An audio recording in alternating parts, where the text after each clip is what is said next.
The recipe for how to cook a pancake pie with chicken and mushrooms is, of course, quite silly and takes some time, but the result is definitely worth it. The dish turns out to be just incredibly delicious. Prepare all the necessary ingredients. Let's start with making pancakes. Beat the eggs with a whisk with a pinch of salt, then add a little milk and stir. Pour in all the flour and stir well. You should get a very thick viscous mass. Now gradually pour in the milk, and stir well with a hand whisk, or mixer to get the consistency of the dough you need. You may need a little more, or a little less milk than indicated in the recipe. It all depends on the size of the eggs, and the quality of the flour. The dough should turn out like thick kefir, but very viscous. When the dough is ready, pour in 1-2 tablespoons of vegetable oil, and mix well again. Thanks to such a simple technique, pancakes will not stick to the pan, and it will be possible not to lubricate it. If there is time, then let the dough stand for 30-40 minutes. Your pancakes will only benefit from this. Heat the pan well, and pour a small amount of dough into it. I use a special scoop from a slow cooker. This is the perfect amount of dough for my frying pan. Fry the pancakes for a minute on each side. Pancakes are ready. They turned out to be very beautiful and very tasty, but they will be even tastier later.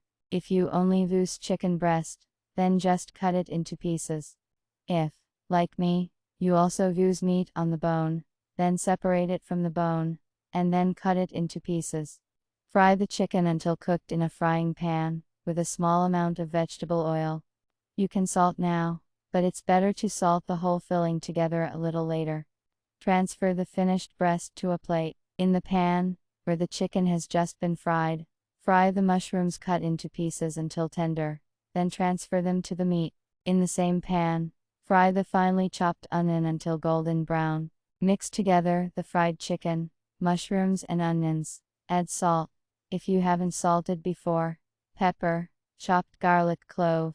You can add paprika or other spices. Pass the mass through a meat grinder, or chop it in a food processor. You should get a mass resembling pate. Place the pancake on the work surface. Put 1 tablespoon of filling on top. Wrap the pancake in a roll. Similarly, form about 7 more rolls. The number of rolls depends on the size of the embroidered shape. Grease a heat-resistant baking dish with butter. Cover the bottom of the mold with a pancake, and then cover the walls with pancakes in a circle, creating an overlap. Hang the side pancakes over the sides of the mold. In the middle of the mold, put the leaves with the filling. Here is the first layer, and here is the second layer. Cover everything with the hanging edges of the pancakes. Prepare the fill. Beat 2 eggs with 2 tablespoons of sour cream, and a pinch of salt. Pour the resulting mixture into the pancake blank, and send it to the oven, preheated to 180 degrees, for 15 minutes, or until the filling seizes. The pancake pie is ready. Look how delicious it turned out. Carefully remove the pie from the mold, and transfer to a plate. And this is how the pie turned out in the cut. Eat it with pleasure.